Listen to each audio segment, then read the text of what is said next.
Bismillahirrahmanirrahim. Assalamualaikum warahmatullahi wabarakatuh.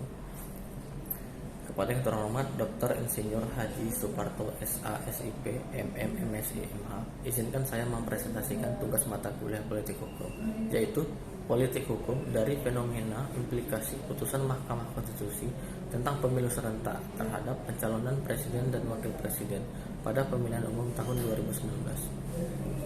Sebagai salah satu implementasi dari praktik demokrasi, penyelenggaraan pemilihan umum atau kita sebut dengan pemilu itu dilakukan guna mewujudkan sistem pemerintahan yang berkedaulatan rakyat. Nah, di Indonesia, konsep pemerintahan demokrasi secara tegas itu tertuang dalam pasal 1 ayat 2 Undang-Undang Dasar Negara Republik Indonesia tahun 1945 yang menyatakan bahwa kedaulatan berada di tangan rakyat dan dilaksanakan menurut Undang-Undang Dasar. Atas dasar ketentuan tersebut, dalam negara demokrasi, memilih dan dipilih dalam pemilihan umum itu merupakan deviasi dari konsep kedaulatan rakyat dan juga bagian dari hak asasi setiap warga negara Indonesia. Nah, pada pemilihan umum tahun 2019, untuk pertama kalinya Indonesia mengadopsi mekanisme pemilihan umum serentak, yaitu dengan memilih anggota Dewan Perwakilan Rakyat, anggota Dewan Perwakilan Daerah, anggota Dewan Perwakilan Rakyat Daerah, serta pemilihan presiden dan wakil presiden dalam waktu yang bersamaan. Pelaksanaan pemilihan umum serentak ini itu dilatar belakangi oleh adanya uji material atau judicial review Undang-Undang Nomor 42 Tahun 2008 tentang pemilihan presiden dan wakil presiden terhadap Undang-Undang Dasar Negara Republik Indonesia tahun 1945 yang diajukan oleh Effendi Ghazali bersama Koalisi Masyarakat ke Mahkamah Konstitusi.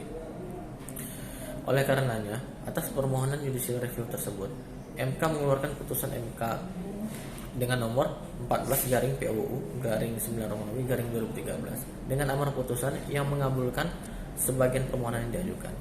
Nah, dari semua permohonan yang diajukan tersebut terdapat satu pasal yang tidak diputus oleh MK, yaitu pasal 9 yang berkaitan dengan presidential threshold.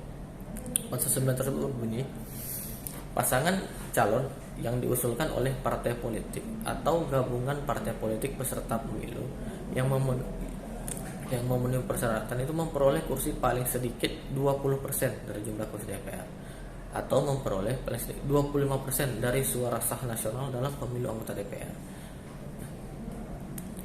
Sebelum pelaksanaan pemilu presiden dan wakil presiden, Mahkamah Konstitusi berpendapat pengaturan mengenai presidential threshold itu merupakan kebijakan hukum terbuka, pembentuk undang-undang atau open legal policy. Nah, tulisan ini adalah penelitian hukum normatif dengan pendekatan konseptual serta pendekatan peraturan perundang-undangan untuk menemukan jawaban atas permasalahan tersebut. Sumber penelitian yang digunakan adalah bahan hukum primer dan bahan hukum sekunder guna sebagai penjelas dari bahan hukum primer tersebut. Dari hasil penelitian ini didapat bahwa pemilu serentak dan presidential threshold itu tidak kompatibel. Di satu sisi, presidential threshold itu berguna untuk menyederhanakan jumlah partai.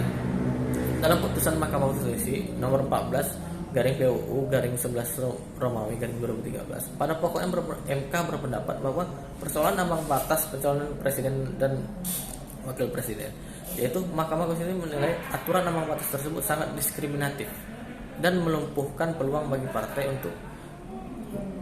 politik atau koalisi untuk mengajukan calon, sehingga pelaksanaannya akan menimbulkan ketidakadilan dan bertentangan dengan konstitusi.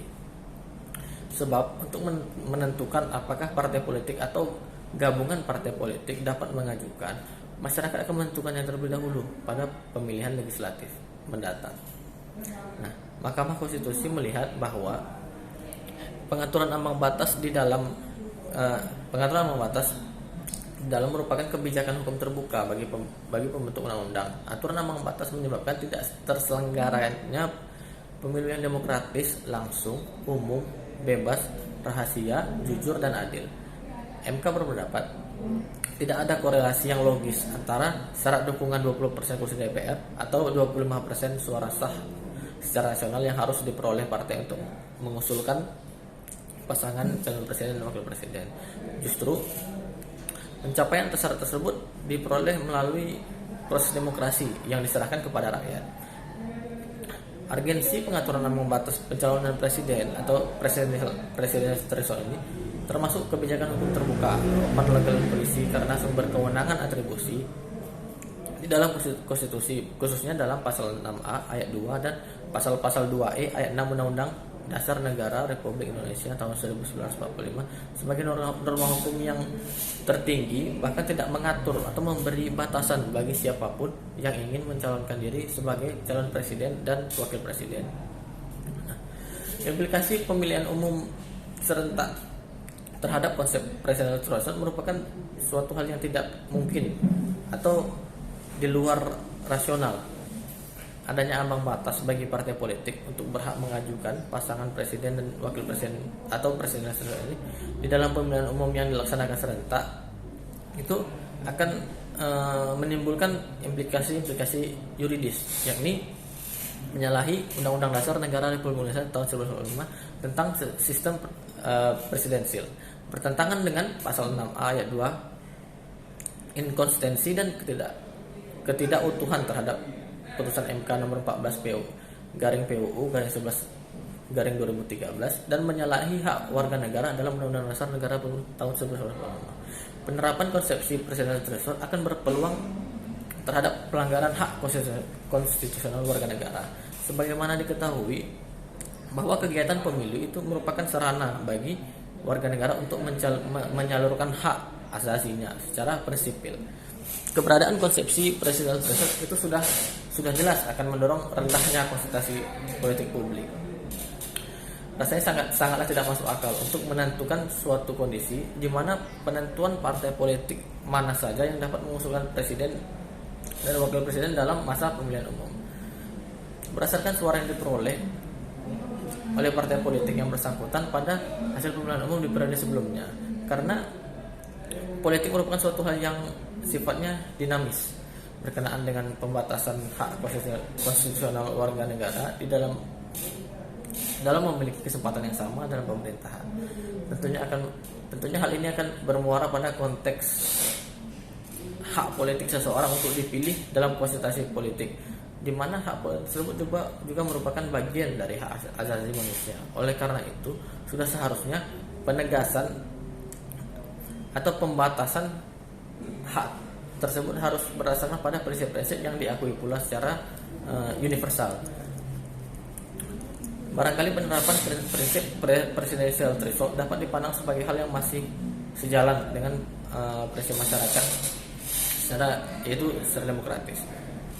Namun merujuk pada kenyataan bahwa konsep presidential threshold itu tidaklah kompatibel dengan konsep pemilihan umum serentak, maka seharusnya penerapan presidensial threshold ini dapat dipandang itu sudah tidak relevan dengan kebutuhan masyarakat yang kita tahu demokratis dan dinilai sebagai bentuk pelanggaran hak konstitusional yang juga merupakan hak asasi manusia.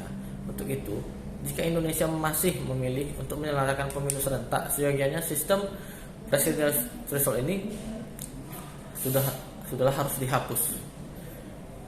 Baik, mungkin itu sekian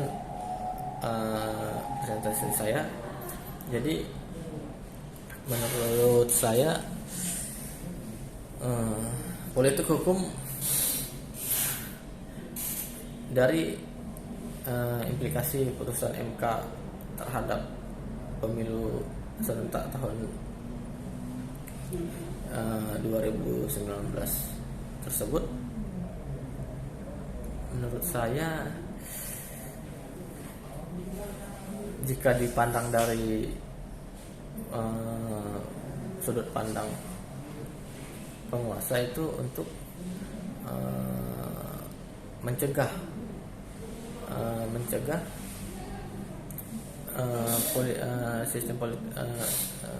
suasana politik ini supaya jangan terlalu dinamis, sehingga sistem politik itu tidak terlalu bergejolak. Namun dari sisi masyarakat, pada akhirnya setiap pemilihan umum itu hanya akan menghasilkan dua kubu saja, dan sangat tidak mungkin rasanya untuk adanya calon independen dalam pemilihan umum. Maka dari itu Jika itu masih tetap diberlakukan, menurut saya ya akan seperti itu saja terus. Pemilihan umum hanya akan menghasilkan ya dua kubu, sekalipun ada banyak koalisi atau gabungan partai, pada muaranya hanya akan menghasilkan dua kubu dalam pemilihan umum serentak tersebut. Mungkin sekian penjelasan dari saya. Terima kasih, lebih dan kurang saya mohon maaf. Wabillahi taufiq wal hidayah. Assalamualaikum warahmatullahi wabarakatuh.